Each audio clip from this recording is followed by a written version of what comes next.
Video చూసిన వారు శ్రీమాత్రే నమః అని కామెంట్ చేయండి. ఎంతో శక్తివంతమైన సోమవతి అమావాస్య రోజు ఈ విధంగా పూజ చేసి ఈ ప్రసాదాన్ని స్వామికి సమర్పించినట్లయితే ఉమామహేశ్వర అనుగ్రహం మీకు లభిస్తుంది. శివుడు ఆజ్ఞ లేనిదే చీమైనా కుట్టదు అని అంటారు కదా. అంటే ఈ సృష్టిలో జరిగే ఏ చర్యకైనా, ఏ కార్యానికైనా శివుని ఆజ్ఞ లేనిదే అది ముందుకు నడవదు. మనకున్న 8 దిక్కులకు అష్టదిక్పాలకుడు శివుడు. నవగ్రహాలకు ఆయనే అధిపతి.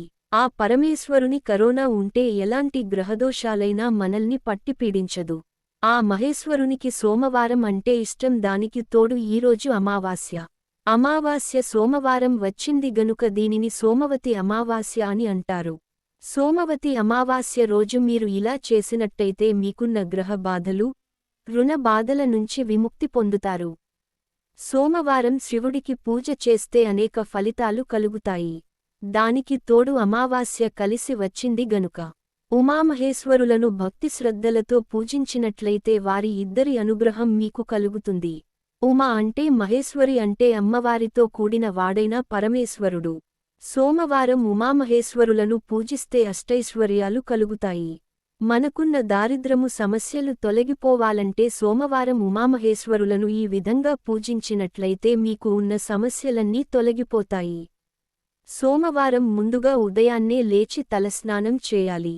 సోమవారం రోజు తలస్నానం చేయనిదే శివుడిని ప్రార్థించకూడదు. అమావాస్య రోజు తలంటు నీళ్లు పోసుకోవాలి, రుద్దుకోకూడదు.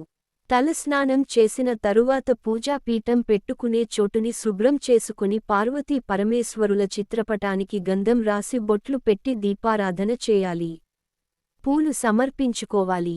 తరువాత శివ అష్టోత్తరం చదువుతూ విభూదిని సమర్పించాలి. సోమవారం అమావాస్య కలిసి వచ్చింది గనుక మీకు ఇష్టమైన దేవత ఆరాధన అంటే లక్ష్మీ అష్టోత్తరాలు, కనకధారా స్తోత్రం, మీ వీలును బట్టి మీకు ఇష్టమైన దేవత స్తోత్రాలు చదువుకోవడం మంచిది. పూజ అయిన అనంతరం ఉమామహేశ్వరులకు నేతితో తాలింపు వేసిన దద్దోజనం సమర్పించాలి.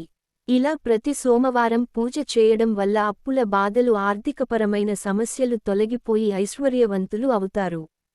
ముఖ్యంగా దేవునికి పూజ చేసిన ప్రసాదం పెట్టిన ఏకాగ్రమైన మనసుతో చేయాలి. అప్పుడే ఆ భగవంతుడు స్వీకరిస్తాడు. 3 ఆకులు కలిగిన బిల్వపత్రం శివుని 3 కనులకు చిహ్నం. అంతేకాదు త్రిశూలానికి సంకేతం కూడా. ఆ బిల్వపత్రాన్ని శివునికి సమర్పించడం వల్ల దారిద్ర్యం తొలగిపోతుంది. ఏ పండునైనా శివునికి ప్రసాదంగా పెట్టవచ్చు. అయితే శివునికి ప్రీతికరమైనది వెలగపండు. అయితే ఇది దీర్ఘాయుష్యుని సూచిస్తుంది. ఈ పండుని స్వామికి సమర్పించడం వల్ల శుభం కలుగుతుంది. ఉమామహేశ్వరులను వేకువ జామున పూజించడం వల్ల ఎక్కువ శుభ ఫలితాన్ని పొందవచ్చు.